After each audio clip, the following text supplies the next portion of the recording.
They gather in the hard glare of midday at a faded Forest Service map behind cloudy plastic. Someone's traced a loop in red grease pencil with the neatness of a person who's practiced. Alex is the one with the laminated itinerary tucked into a weatherproof pouch. The one who taped fresh foam grips to the trekking poles. The one who's so calm they make other people feel like they forgot something. Everything about Alex is gentle, careful, helpful, the way a well-made trap is before it springs. "Look at this weather," Alex says, smiling as if the sun is cooperating on purpose. "We picked a perfect weekend." Jordan blows hair out of their eyes and laughs. It was your spreadsheet that bullied us into this." Sam hoists a cooler and plays it off like it's nothing. Digital detox. Two most cursed words in the English language. Casey squints at the map, fingertips worrying a hangnail. "This ridge here looks steep. Short steep. Then flat." Alex taps the glass with a knuckle, light and knowing. "There's even a spur down to water. We'll camp near the South Bend." Then, without looking, Alex calls over a shoulder, "Riley, parking brake, this lot slopes." Riley is still in the driver's seat of the second car. They press the brake, watch the sedan settle half an inch, and lift their chin toward Alex. "You know the lot." Alex's smile doesn't move. "Read it online," they say, as if the answer is that simple, as if knowing small specific things is a harmless habit. They unload. Tents in bags that burr their zippers. Freeze-dried meals like bricks. The first aid kit Alex put together has labels in neat block print. Blister, bleeding, burns. The duct tape is pre-cut into strips. It's thoughtful. It's also practiced. Jordan watches Alex fold the map along the contour lines, and something tightens in their face, then smooths. "You ever get that déjà vu?" Jordan asks later, to no one and everyone. "Like you're stepping into a memory you didn't make." "Every time I wake up," Sam says, grinning, flipping a carabiner on a belt loop like a coin, "then coffee fixes it." Riley is last to lock their car. The click sounds much too small in all that quiet. At the trailhead kiosk, Alex holds up a bright orange dry bag with a clipped carabiner. "Phones," Alex says lightly. "We'll keep them together. One battery bank, one beacon. If anything goes sideways, I've got them. Otherwise, detox. Deal." Groans. Performing reluctance is part of the fun. But hands move. Glass and aluminum stack in the bag, each screen still warm from a palm. Jordan hesitates a beat too long, then drops theirs with a grin that's just short of real. Sam lingers with their phone between fingers and thumb, just in case my ex texts. "Your ex only texts when you're at work," Casey says, deadpan. It lands. They both laugh. Riley holds their phone like it's a talisman. They turn it, face up, face down, their reflections sliding across the black. "And you'll keep it with you," they say to Alex. "It's not a question." "Clip to me," Alex says. They slip the carabiner onto their own pack, over the sternum strap, like a piece of jewelry. They tug the bag once to show how secure it is.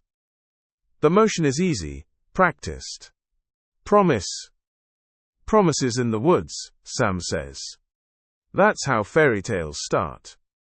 "We're too old for fairy tales," Casey says. "Speak for yourself." Jordan grins. But when Alex turns to lead them out, Jordan's smile falls away, as if set down. The trail dips into shade. Heat slides off. The woods swallow cell tower ghosts and send back birdsong that sounds like a recording played one notch too slow. It's only 5 miles, and they take it lazy. Alex sets a pace you could sign a receipt at. The path is the kind loved by weekenders. Roots like ribs across it, a guidebook's worth of ferns, blazes dulled to the color of old teeth. Far off, a creek talks like a neighbor through a thin wall.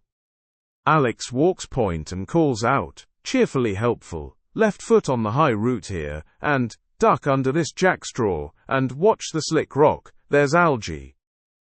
Did the trail email you? Sam pants, but he steps where Alex says, it's easier not to think. Logs are slick after rain, Alex says, 3 points of contact.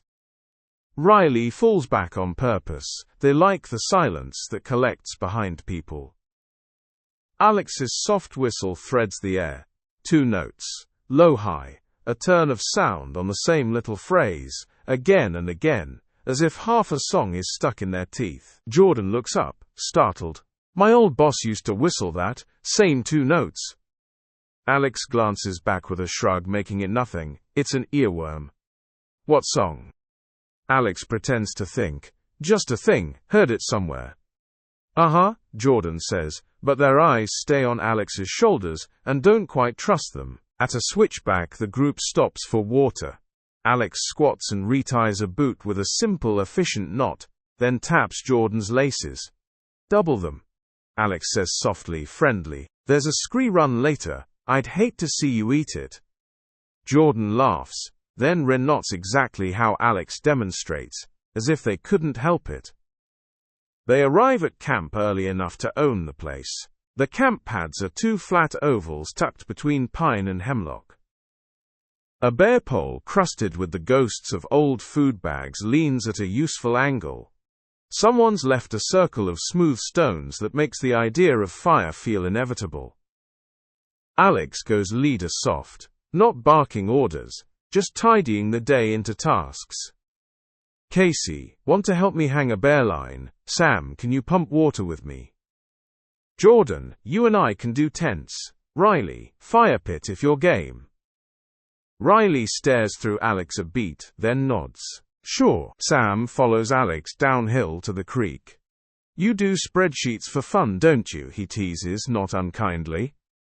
Guilty, Alex says, kneeling by the water. They unscrew the filter's intake like they've done it 100 times.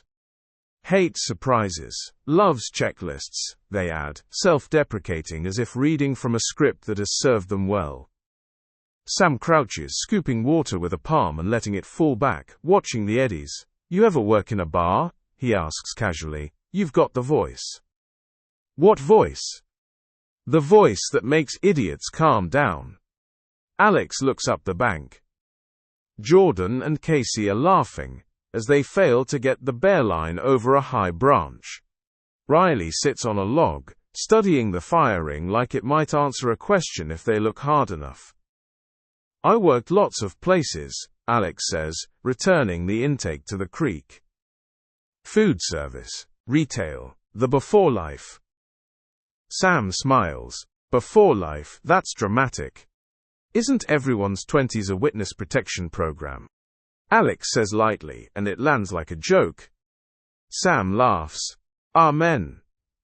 Up at camp, Jordan holds a tent pole like a spear. Show me. Sorry, will you show me? The please is unspoken but present. Alex does the thing with the sleeves and the clips and the guyline tension that makes a tent stand faster and truer. It's a neat little performance. Hands, confidence, that whistle like a stitch in cloth. Jordan watches the hands and gets that tight look again. I swear I've seen you do that exact knot, they murmur. Different tent. Knots are all the same, Alex says. The smile has weight. Riley, setting feathered cedar bark into the pit, says without looking up, you're good at this for a first-timer. Alex doesn't miss a beat. I like learning fast, they say. Breezy, non-stick. They eat. Chili from a pouch tastes like real food if you're hungry enough. Alex passes bowls, pours a measured shot of whiskey into Sam's mug, then Jordan's, then Casey's. When Riley shakes their head, Alex smiles. Good. One of us sober, they say, and the compliment feels like inventory. The forest edges sharpen as the sun leaves. The pines crowd closer. The creek's white noise fattens and then thins. When the air drops a degree, everyone feels it at once. Sam is the one who says it out loud. Tell me something spooky. Casey snorts. We're in the woods are the thing. Jordan leans into the fire. Okay. True story. There was a guy at my old office, big personality, told the same 3 jokes every day, Wore this stupid tie with planets on it. He just vanished. No warning. Couple weeks later, someone said he'd changed his name and moved. Like he'd molted. People do that, Riley says very softly. They do it when they need to. Sam points with his mug. Hey, that tie guy, didn't he whistle like? He does the two-note riff, low-high. It's almost perfect. Jordan goes still. Alex doesn't. That's the notes, Jordan says, staring into the flames like the answer might stand up in there. That's exactly the notes. Alex gives Sam a what a coincidence grin. It's convincing, that's the problem. They talk about nothing until the nothing feels like something. Bad dates, broken appliances, Casey's story about a raccoon stealing a bag of Doritos with the exact posture of a man late for a bus. Alex asks questions with the finesse of a bartender. What bar did you go to in college? What's your worst scar? What's your go-to order when you don't know the menu? They're funny. They're generous with listening. They steer without hands. Jordan mentions a cut above their eyebrow from a high school soccer goal. Alex tilts their head, squinting as if picturing a younger face. Left side, they ask, and Jordan blinks. Correct. It lands like a guess. It isn't. Casey says, once, a guy collapsed in my shop, full faint. I called 911, we kept him breathing. Felt like, I don't know. Like I stepped into someone else's life for 10 minutes. Alex nods, sympathetic. Doesn't it stick to you, the way they say it sounds like experience? Riley doesn't tell a story. They watch Alex's hands as Alex dries the pot and stows it. The motions are too clean for a first weekend out, too economical. When the fire settles to a bowl of slow red, Alex stands and claps their hands once. Soft. Okay, tent buddies. We agreed. Jordan with me, because you snore like a chainsaw and I have the earplugs. Sam and Casey, you get the Taj Mahal. Riley, you okay solo? I sleep light, Riley says. Great, Alex says. I sleep like death. It's a joke. Everyone laughs. Riley does not. Zip. Nylon skins the noise out of the world. The forest adjusts to hold 5 breathing people like new notes added to a very old song. Alex lies awake, eyes open, counting heartbeats. Jordan's breath next to them steadies, deepens, stutters, that little catching sound people make when they drop through sleep's trapdoor. Alex stares at the tent roof, something complicated tying and untying in their throat. A small rattle comes from the dry bag clipped to the pack. Alex slides a hand up, checks the carabiner without looking. Still there, still sealed, still power. Jordan murmurs into the dark. Do you ever think you're 2 people? Alex turns their head. What? A before and an after. Jordan continues, words half slurry, half awake. Sometimes I have flashes, like a memory that doesn't belong to me trying to fit. Alex listens for a long time. Sleep, they say gently. Dreams are bullies. Jordan smiles in the dark, though Alex can't see it. My old boss used to say that. Same words. Alex closes their eyes. In the next tent, Sam flips and flops and then snores. Casey mumbles no peppers like a prayer. In their own tent, Riley stares up and doesn't blink for a while, the way owls don't. They're the only one who hears the faint clink far out in the trees, glass or metal, a little bell, once. Then nothing. A sound that has context only if you have the right prior life. Riley sits up. The sleeping bag sighs. They listen hard enough to hear their own pulse. On the ridge above camp, gravel slides in a soft spill. A loose rock finds air, then another, then stops. Just the hillside settling, Casey would say if they were awake. Thermal shift.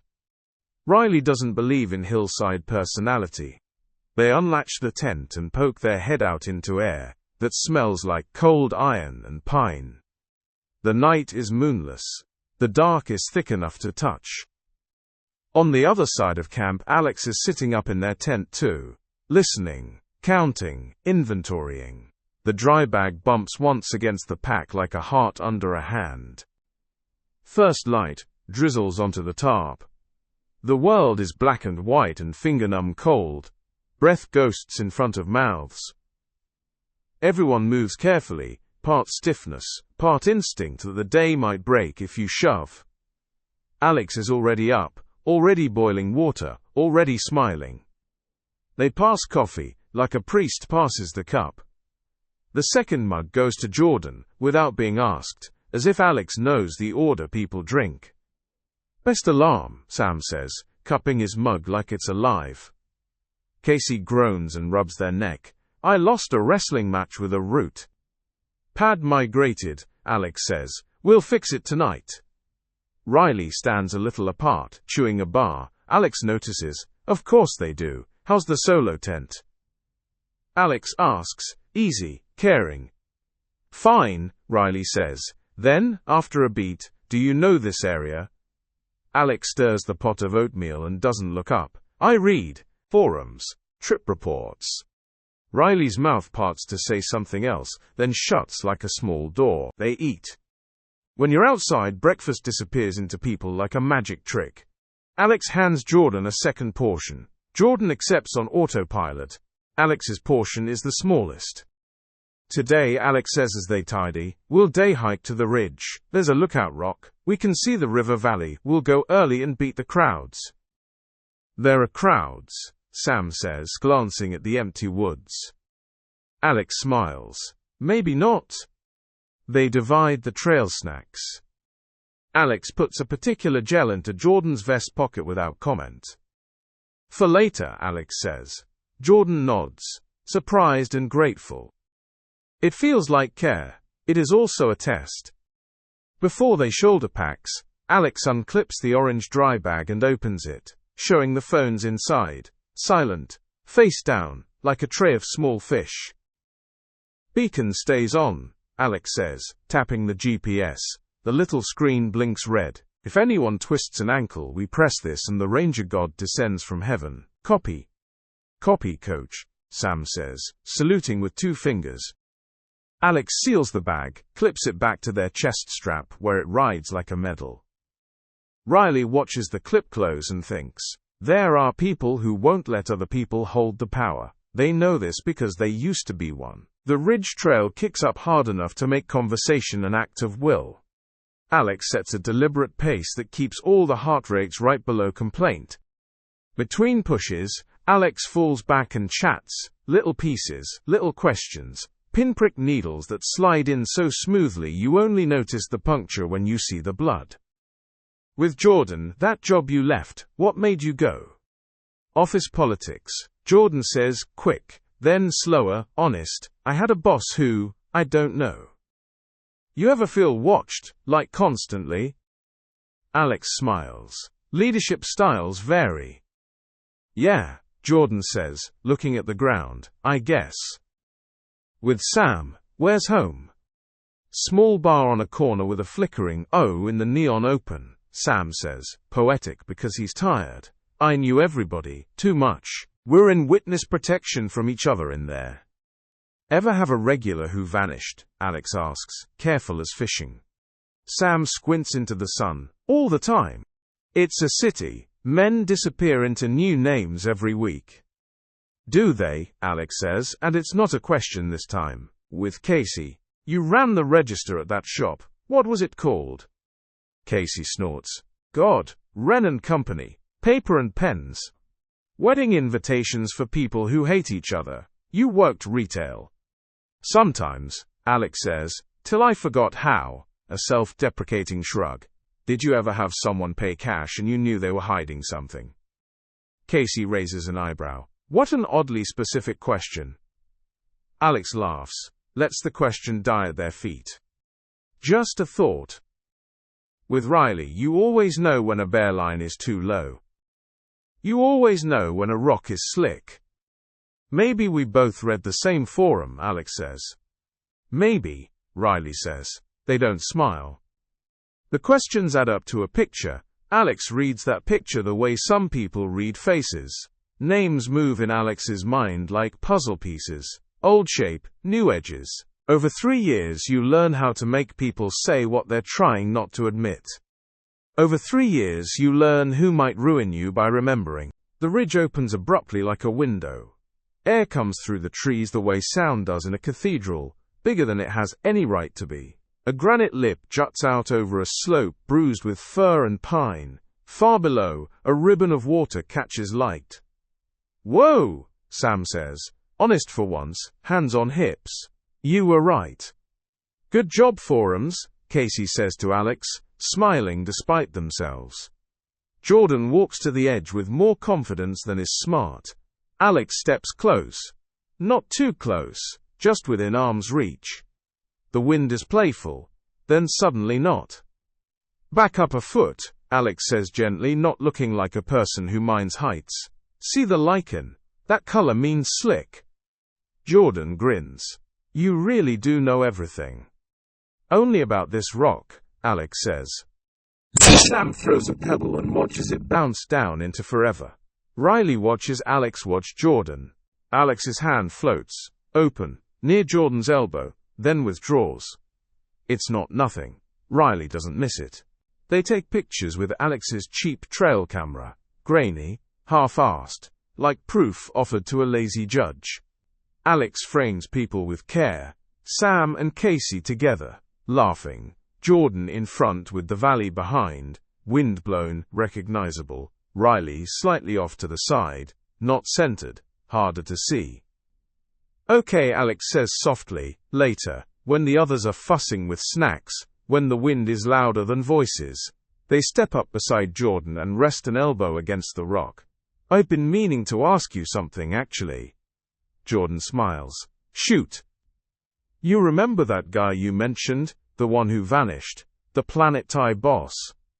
Jordan laughs. "Yeah." "What was his name?" Alex asks, light as wind. "A fishing line, a tiny hook, a test." Jordan stares at the water, like the answer is written there in foam letters. "God, it's killing me, it's right there. I keep getting flashes." His hands. "The whistle. That dumb coffee mug shaped like a rocket." Jordan's mouth quirks. "I can see his desk, but his name doesn't fit his face anymore." Alex watches Jordan's pupils move left, right, left as if scanning for a word in a dark room. "Okay," Alex says warmly, "then you don't remember him, you remember a ghost." "That's nothing to worry about." "It's weird," Jordan says, frowning. "It's like my brain won't say the word out loud." "Brains are protective," Alex says. "They hide things that hurt." Jordan laughs it off because laughter is adhesive. "Sure." Alex's smile lasts a beat too long, then dissolves. Riley catches the last of that expression and files it under, face when not being seen. They eat on the rock, peanuts and fake cheese and an apple. Alex handed Jordan with the knife already in it so Jordan wouldn't have to ask. It feels like kindness. It is also habit. Jordan goes a little green. "Eat too fast," they mutter. Alex slides the gel into their hand without looking down. Already open. "Sugar," Alex says. "It helps." "Thanks," Jordan says, surprised. "That was in their pocket," Riley says, too mild. "How'd you know what was in their pocket?" Alex doesn't blink. "I put it there." "Why?" Alex smiles. "Because I knew they'd need it." Riley stares. Alex doesn't look away. Sam snaps a stick and nearly pitches a chunk of bark over the edge. Alex's hand clamps his wrist. Fast. Automatic. "Don't," Alex says quietly, too close to the voice of someone who has already screamed it once in another life. It hangs in the air an inch too long. "Whoa," Sam says, surprised and a touch offended. "Sorry," Alex says, the smile back, softer, apologizing. "Old habit. I knew someone who liked to throw rocks." "Who?" Casey asks, curious. Alex shrugs. "Doesn't matter." "It matters." They head back mid-afternoon under a sky the color of a bruise healing. At a switchback, Jordan steps where Alex told them not to, hits a marbly patch of gravel, and skids. It's nothing. A knee kisses dirt. A laugh. Alex is there already, hand at Jordan's elbow, a pull that looks like affection and feels like choreography. "You okay?" Alex asks, voice easy. Jordan's laugh is one notch too loud. "Yeah, dumb." Riley watches the place where the gravel gave and sees, maybe, where a shoe scuffed a ridge, like someone prepped it earlier with a heel. It's nothing. It's probably nothing. Riley makes a mental note anyway and slides their eyes to Alex's boots. Clean, of course. Back in camp, the evening floats down like ash. Alex adds a handful of thin cedar twigs to the fire, and it obliges with a sweet smoke. Dinner is noodles and tuna, made tolerable by spice and hunger. Laughter returns, but it's different now, edges showing through the soft parts. Alex pours whiskey again, lighter this time, then tips the bottle for the merest inch into their own tin mug. They barely sip. Riley notices. "You're babysitting us," Riley says. "I'm pacing us," Alex answers. "Same difference," Riley says. Alex smiles. "You don't like letting go of control, do you?" "That's funny," Riley says. "I was about to say that to you." A pause, the fire snaps. There's a small, almost imperceptible click from the dry bag when Alex shifts. Everyone but Riley hears only the flames. Alex opens the floor, like a host. "Let's play a thing," they say, casual. "Two truths and a lie. We'll skip the obvious ones." They nod to Sam. "You first." "Easy. Truth. I once cut off my own hair with bar scissors because a pop star did it on TV."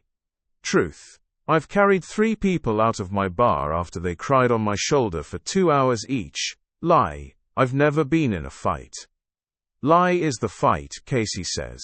"You fight weekly." Sam laughs, busted. 3 fights, he confesses, holding up fingers. 2 I lost. 1 the other guy was too drunk to count." They go around. Casey's truths are small and strange. Twice banned from a craft fair for arguing. Once saved a finch with a hairdryer.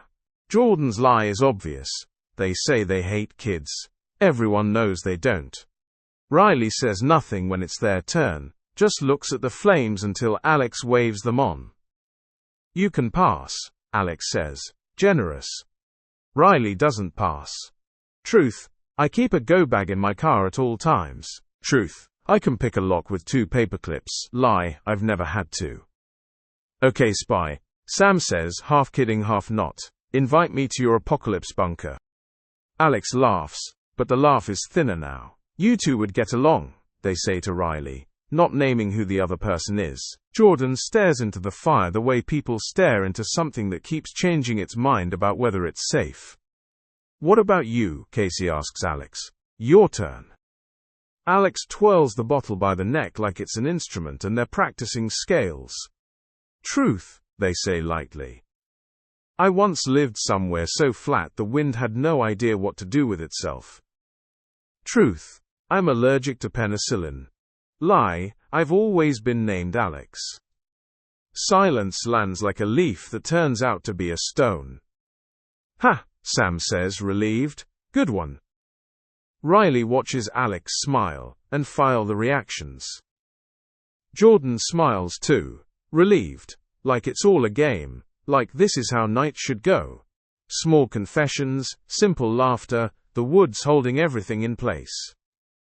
"What was your name?" Jordan asks without thinking. "Boring," Alex says easily, and everyone laughs, and the lie sits like a coin under a napkin, solid and cool. They break for bed on that laughter, the edges nicked and smoothed, tents swallow them, zippers sew the camp shut. Alex kneels in their tent, unclipping the dry bag. They fish for a moment, then withdraw Jordan's phone. The screen lights Alex's face from below. Anyone looks like a stranger in that light. Alex taps the passcode in 4 clean moves, pauses as the wrong haptic shakes back, then taps a different 4. The phone obeys. Alex's eyes flick through texts, photos, the recents list. A toddler on a swing. A dog with grey on his muzzle. An office selfie with cheap carpet and fluorescent shame. A man in a planet tie in the background. blurred by motion. Alex studies the blur the way you'd study a poison label. Not fear, not nostalgia, calculation. They set the phone face down, pause, take out Sam's, same routine, wrong pass, another try, in. Sam smiles with too many women in too many bars. There's a picture Alex has seen before in another life. Sam with a man at the end of the bar with a scar on his jaw, laughing, head thrown back.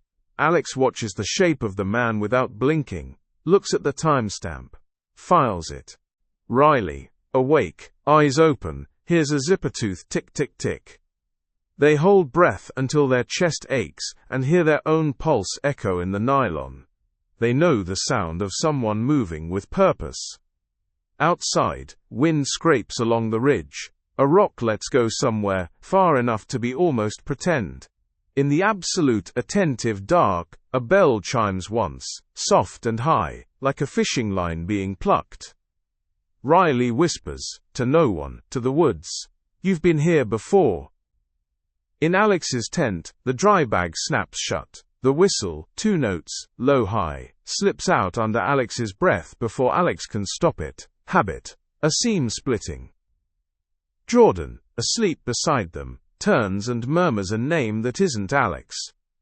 Alex's eyes open wide in the black. The forest holds its breath the way a room does right before the lights go out. Morning slides in thin and pewter.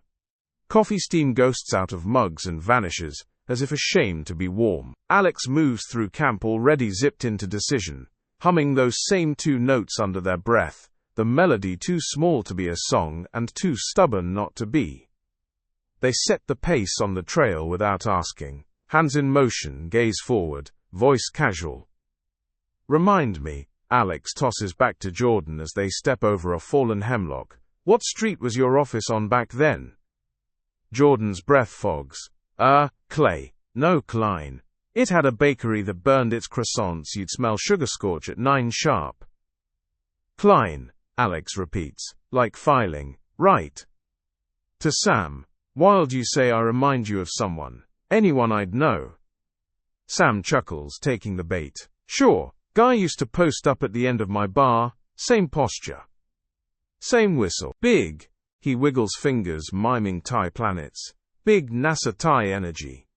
"Huh," Alex says, not even a smile. "Bars are small towns."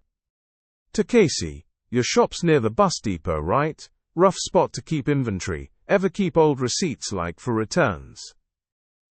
2 years in a banker's box. Then paper goes to mulch. Casey hops a wet rock. "Why, you got a warranty claim?" "Just curious," Alex says. The innocent kind. Mid-morning, Alex calls a halt at a grey tooth of rock that noses out over the valley. "Hydrate, pals," they sing, pulling a soft-sided bladder from their pack. The hose is clipped at the shoulder, the motion practiced. "Let me top you off. Save time when we hit the switchbacks." They move down the line, nimble as a server working a bar rail. Sam holds his bottle out. Alex fills it, wrist tilted like a pour they've done 1,000 times. Casey accepts theirs without looking, eyes on the view. Jordan hesitates half a beat, and then relents. Riley covers their mouth with the bite valve of their own filter and shakes their head. "I'm good," Riley says. "All right," Alex says, and the word is a smile that doesn't quite reach their eyes. They clock it anyway, a tally mark no one else can see. The ledge is the sort with a nice story in the guidebook, and a bad one in the ranger incident log. Loose talus laid like marbles. The view's worth it. That's always how the bad stories start. Jordan steps up, camera app open on instinct and muscle memory both. There's a crisp sound, stone on stone, and then the slope gives a small shrug and everything under Jordan's boots decides to be water. "Hey!" Gravel hisses downhill, a soft, endless pour. Jordan drops, hip smacks rock, scrabbles. Alex's hand is already there. Not before the slide starts. Not in time to stop the first skid. They grab Jordan's pack strap with an emphatic heroic jerk and pull them to friction. The 4 of them freeze. listening to their breaths come back like strangers arriving late. Alex laughs first, the laugh of relief rehearsed for the moment it would be needed. "You okay?" Jordan hisses a yes between teeth, shakes head, nods again. "Alive." Riley stands still where they were when it started. Eyes on the slope, scanning up trail instead of down. On the shelf above the slide, behind a loaf-sized rock that rolled too easily, the dirt shows a shallow rectangular bite, like something flat and thin levered under it. A pry bar might leave a mark like that. Below it, a heel scuff, where the ridge of talus is thinner than it should be. The clues are careful. Careful leaves fingerprints. Riley files both and says nothing. Back on trail, the chatter goes higher, forced. Alex becomes gentler, palms out, easing everyone back into a rhythm. Hand on the rock, 2 points before you move the third, nice and slow, you're fine. By afternoon the sky goes dull, a pot left on simmer. Camp waits where they left it.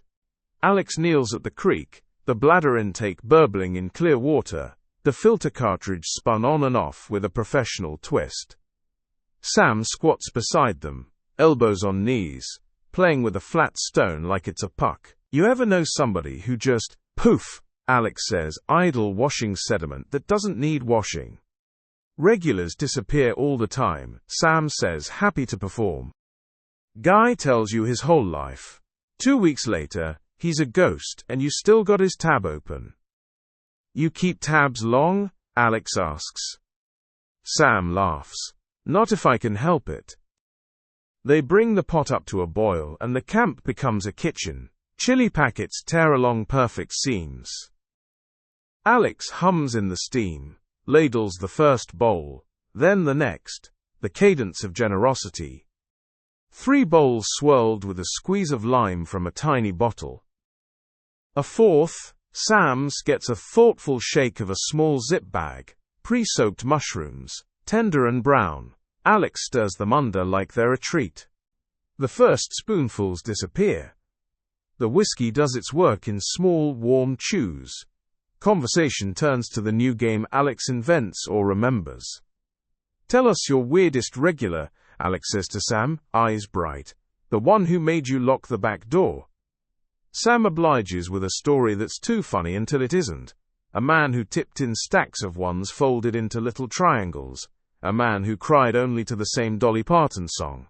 A man who didn't know he was being remembered by the person bringing his drink. "People get seen in a bar," Sam says, "even when they think they don't." Casey wipes their bowl clean with a scrap of tortilla and snorts. "People get misseen too. Had a guy swear I overcharged him by $12 for a notebook that cost $8. Came back a month later with the receipt. Turns out he can't read his own handwriting." "You keep the receipts?" Alex asks, ready with the casual tone. "Old DVR saves to a disk," Casey says, distracted. "Receipts go into tax boxes, somewhere." Riley stirs the fire down to a bed of coals and watches Alex arrange the empty bowls in a line to dry, all facing the same direction. Unconscious precision. The cook kit sits open like a mouth. A corner of blue peeks from beneath the pot scrubber. Nitrile gloves, a clean pair folded. Riley tucks that detail away like a blade, and does not look again. Dark takes the camp early because clouds shoulder the moon aside. The wind that said maybe all day chooses no, and settles in the pines with teeth. Sometime after midnight, Sam's sleep becomes increasingly vocal, then suddenly wet. He rolls out of the tent and staggers for the trees, a sound like a person being turned inside out ripping out of him. Casey fumbles for a headlamp.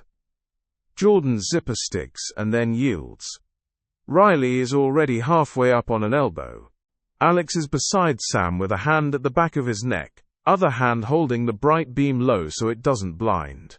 You're okay, they murmur in a tone built for rooms with tile floors. "You're dehydrated. Breathe. Sip." They lift a bottle to Sam's mouth and tip it just enough for the illusion of control. "Why just him?" Casey asks, more to the dark, less to anyone. "Old mushrooms," Alex says without looking away, the answer quick and plausible. "I ate around them, didn't think. Then softer, for Sam's benefit, happens. Your body gets dramatic. No hike out, Alex adds louder, as if announcing dinner. Not in the dark, we wait for light. We press the beacon if he can't keep fluids down by morning. They pat the orange bag where the beacon lives, clipped to their chest strap. The bag bumps their sternum with a small, steady thud. Promise. Leash. Riley kneels at the cook kit when the camp, miserably awake, returns to tents. They pick up the scrubber, nudge aside the stove bag. The clean blue gloves have migrated up in the pile from hands that move without noise. They slip the corner of a glove into their pocket with a movement delicate as turning a page. Day bleeds into day. The wind lays a cold hand on the back of every neck. When they move in the morning, they do it like people who are trying not to wake a house. Jordan's face is pale and closed as a door. They walk anyway. Alex checks their pace without calling attention to it. At the first rest, Jordan catches an echo from the back of Alex's throat. A little jingle, tuneless, 2 notes, then a third, like a button. The sound belongs to the old office break room, a vending machine that never took cash without an argument. Jordan's eyes go wide. That song. What song? Alex says. We had a machine that. Jordan stops, face blanking like a TV fails to find signal. Do you hear that? Alex smiles. Wind. Casey is behind them on the trail for a while, watching the way Alex flips the paper map open, thumb snapping it clean at the corner. No fumbling. It's the move of a person who has flipped receipts for years on a counterslick with somebody else's purchases. It's the move of a regular who used to count loyalty stamps with their thumb and unconsciously snap the last one. Hey, Casey says when Alex drifts back alongside. Do you know you do the little flip? What flip? Alex says, eyes bright in a way that isn't quite surprise. Like, Casey demonstrates. It's exact. Alex gives them a curious tilt of head. Huh, they say. I guess I do. Riley stops noticing and starts recording. Not with a phone, with the map in their head. They study the way Alex chooses lines of travel, the paths between creek, fire, tent, bear pole, ridge. A triangle emerges, not geographic, psychological, vantage ledge, cook area, the slot between tents. Accidents live at those points. The roots between them form a net dense enough to fish memories out of people's heads. A short climb, noon of the second day, feels like a break, a little slab route people with new helmets love. Alex insists on a quick safety talk, smiling. 3 points. Check your partners. If anyone wants to bail, bail loud. Casey's webbing harness feels wrong against their hip bone. They adjust and adjust again. Riley's hand stops theirs on the third try. Hold, Riley says. The word is soft. They turn Casey's leg loop toward the light. 2 faint, straight nicks sit side by side, like someone tested a blade against the web. One shallow, one almost through the outer sheath. With normal use, you'd never see it. With a fall, it would part like seamstress. New harness, Casey says, voice flat. This is new. Give me that cam, Riley says. They plug the piece Casey's about to place, recalibrate the expansion, seat it deep in the crack by feel. The cam bites. The next pull will hold. Then Riley, slow, casual, tucks a loose pale fiber from the nicked web into the cuff of their glove. Insurance. Evidence. Future. Alex laughs in relief when the pitch goes clean. God, I love when we do something right. They descend to cloud and the idea of rain. The woods gets tight around the ribs. It would be easier if Sam didn't find the wallet. He's rifling for a dry pair of socks he swears he packed. The duffel coughs up napkins, an old paper map, a dead lighter, and a worn leather billfold wedged between the lining and the bag stiffener. He pries it free, frowns, opens it. No cash, no ID, just the ghost of a card-shaped rectangle pressed into the plastic window, an outline where a photo used to be. Pockets hold a coffee punch card stamped 8 of 10. The logo, the exact rocket mug Jordan mentioned. A bar stamp, Sam's old place, half smeared under lacquered leather. A business card-sized calendar from 3 years ago, with 3 little grooves pressed into the top edge where someone rested a pen hard. Sam feels the cold rise from his guts like a searchlight. "Hey," he says to Alex, not loud, "can I talk to you?" They step away toward the creek where the noise eats their voices. The others look up and then pretend not to, badly. Sam holds the wallet out. "I found this in my bag." Alex looks at it the way people look at dead birds on sidewalks. Brief sorrow at the inconvenience, curiosity about the shape, calculation about disposal. The mask does not even flicker. "That," Alex starts, gentle, practiced embarrassment. "That belongs to my ex. I must have, when we were packing. God, I'm sorry." "Your ex," Sam repeats. He hears himself and hates the part of him that makes it easy. Alex's expression is perfect. Regret, apology, the little bite of lip that's disarming without being flirtation. "We weren't. It's not. He left some stuff," they say, the pronoun arriving without effort. "I thought I threw it out. I'm sorry, Sam. I never meant to bring that into this." Sam is a bartender. He knows rot and sugar. This sounds like both. But the cadence under the words is unfamiliar. The rhythm of the voice has dropped half an inch back into an older gait, something harder, something with weight. It's the only honest thing in the speech. Riley can't hear the content. They hear cadence. They hear the syllables hit the air in a pattern that doesn't match the last 2 days. New old music. They mark the moment and the way Alex's shoulders shift after, relieved when the story lands. Wind comes. Rain comes behind it like someone tore the sky. Camp becomes a math problem. What to tie down, what to hang, what to move under the fly. Alex's gentleness hardens into orders that don't read like orders. The dry bag vanishes from Alex's chest and becomes Schrodinger's object. "Phones," Riley says through water, hair pasted flat, headlamp hallowing rain into gold needles. "Give them back." Alex doesn't look up from the knot they're tying. "In the bear can," they say. "Safer." Riley walks to the bear can, flips the latches, lifts the lid. Food, rope, a whistle, no bag. They turn slowly, and Alex is already there, smile loaded and aimed. "Don't," Alex says, quiet. The rain applauds both of them. Jordan stands just inside the fly, shaking water off their hands. Something finally collates behind their eyes. The jingle. The tie flip. The humming and the way Alex always chooses the place where a person can fall, and then the second before they do, chooses to pull them back. "You're asking us about the wrong things," Jordan says. It comes out hoarse. "Every accident. It's the person who could recognize you, me, then Sam, then Casey. You set up all of it."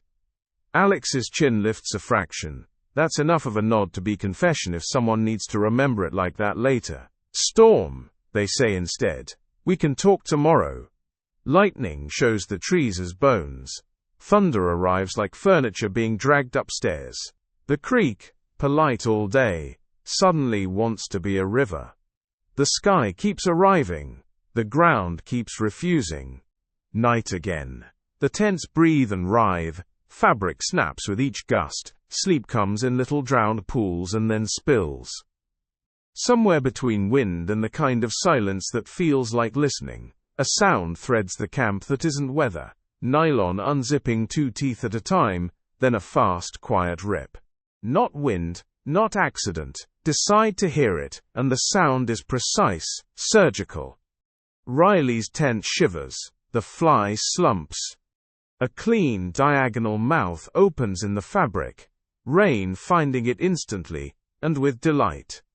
Riley bolts upright into cold that has teeth and steps out barefoot into the mud, with the headlamp painting a white coin around them. "Hey!" Casey shouts, tangling out of their bag. "What?" The beam finds Alex standing 3 paces away in a slicker, hood up, hands empty and at their sides. The rain needles their face, and doesn't bother their eyes. Riley breathes once, twice, like someone about to step into a room where the lights are late. Their voice is flat as a carpenter's level. "You've been here before, Alex." The rain smears the answer off Alex's face before it lands. For a second, one clean, honest second, the smile drops and the shape underneath shows through. The person who planned, who drew triangles, who filed questions like blades and slid them between friends' ribs with a bartender's grace. The person who has rehearsed this moment for 3 years, and still didn't plan for someone seeing the rehearsal. Alex does not deny it. The wind leans hard on the trees, testing nails. The bell in the dark chimes once. The orange dry bag, wherever it is, hums like an idea that has decided to outlive the person who made it. Morning cracks open, grey and swollen with rain. The creek runs high, swollen from the night's storm, its banks slick with mud that smells of rot and iron. The group waits for Alex at the water's edge.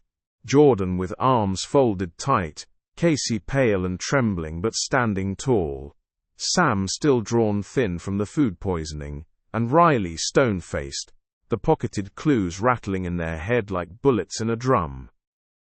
Alex approaches like someone walking into a courtroom, shoulders squared, face calm. Riley doesn't waste time. They empty their pocket, lay the gloves in the mud. They drop the frayed fiber of Casey's harness webbing, lay it across the gloves like a relic.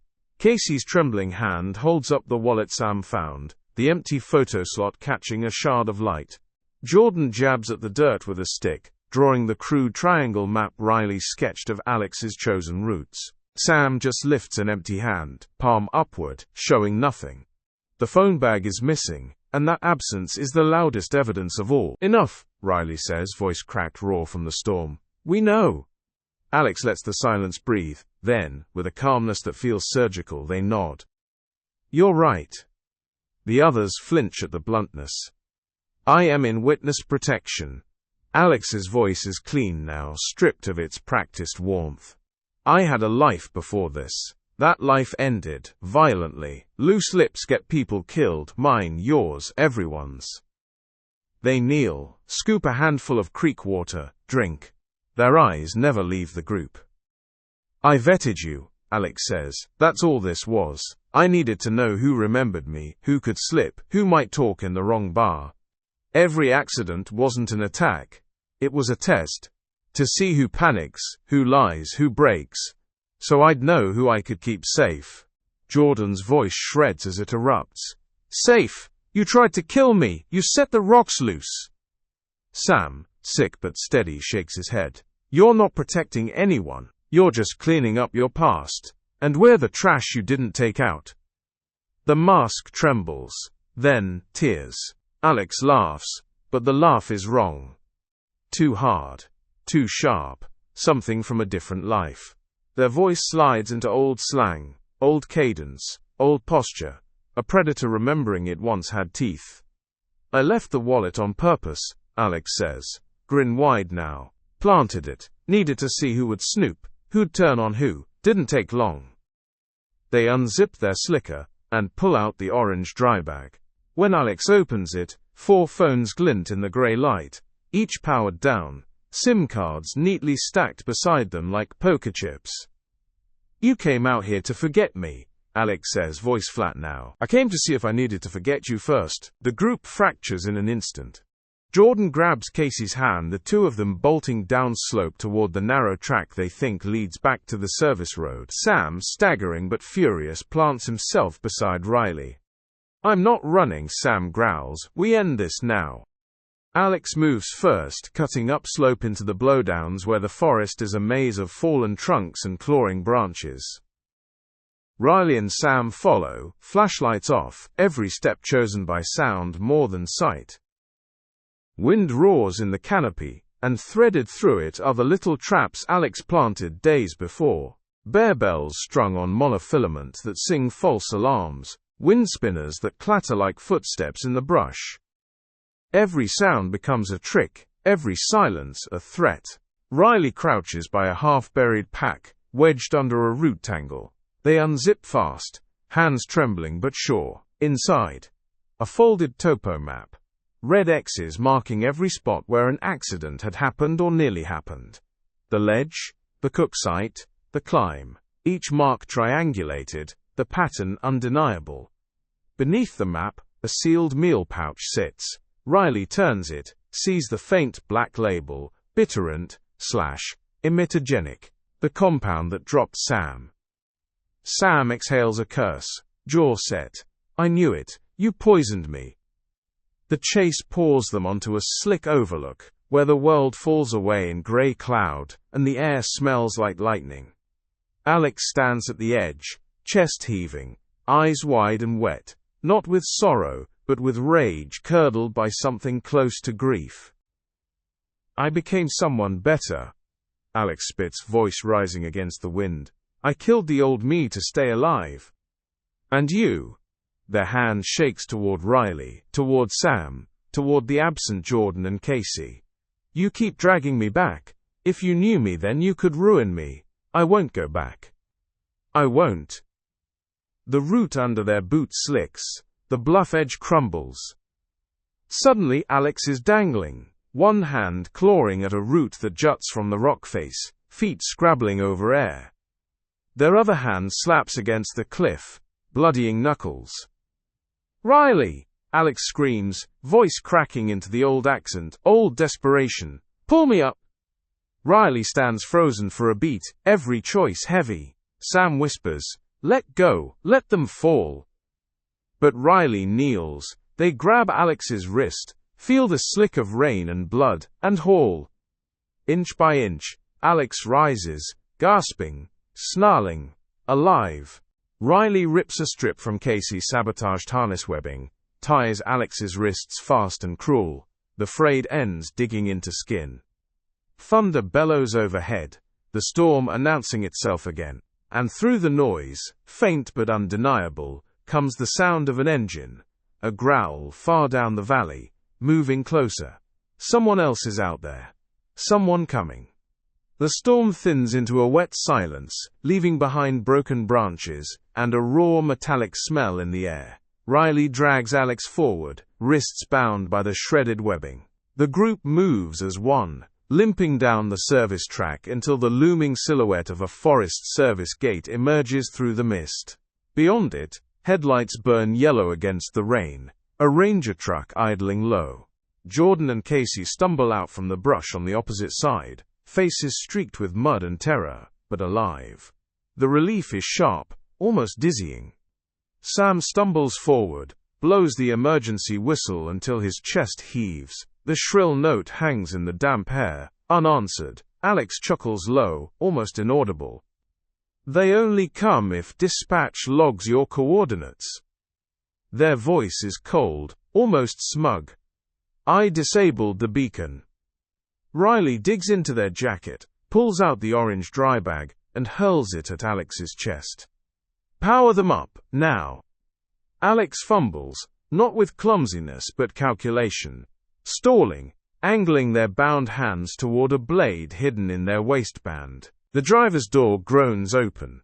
A ranger steps out, boots heavy on the gravel, hand near their radio mic. Their eyes sweep the tableau.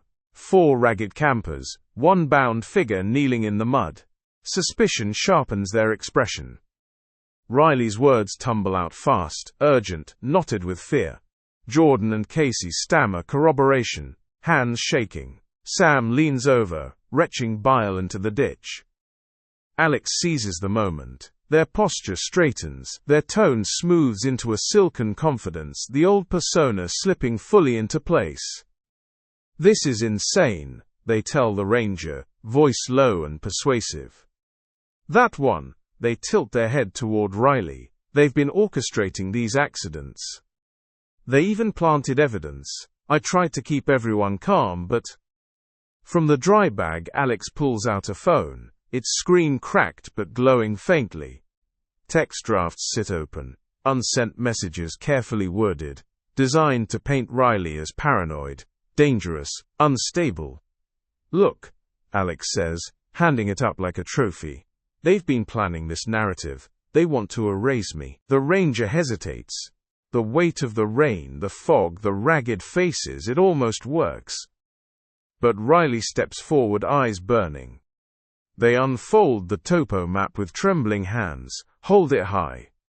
Red X's dot every accident site, every ambush point. Riley shoves forward the frayed harness webbing, the fiber ends nicked with blade precision. Explain this, Riley snarls, voice cracking in the damp. Alex's mask falters, just for a breath. The ranger's eyes narrow, the air stills. Then the ranger's hand settles on Alex's shoulder. Trucks this way, they say. Alex is escorted down the gravel road first, wrists still bound, feet dragging. The others slump by the gate exhausted, waiting for the crunch of tires to fade into distance. But the sound doesn't fade, it cuts. Silence floods in, thick and unnatural. Minutes drag, the engine never rounds the bend, no brake lights flare, radios hiss with empty static. The trio exchanges a hollow look. They follow the wet tire tracks until they vanish at a turnout scuffed with mud, the gravel chewed like something fought there. No truck, no ranger, no Alex. Pinned to the gate chain, limp in the rain, a glossy flyer flutters. Weekend digital detox, limited spots. The organizer's name blurs into nothing where the ink ran. The words feel too familiar, their cadence Alex's. Rainwater pools on the topo map, the red X's bleeding outward. Then, in a slow dissolve, the marks darken into checkmarks, one by one. The scariest thing isn't who Alex was, it's how ordinary it felt to trust them.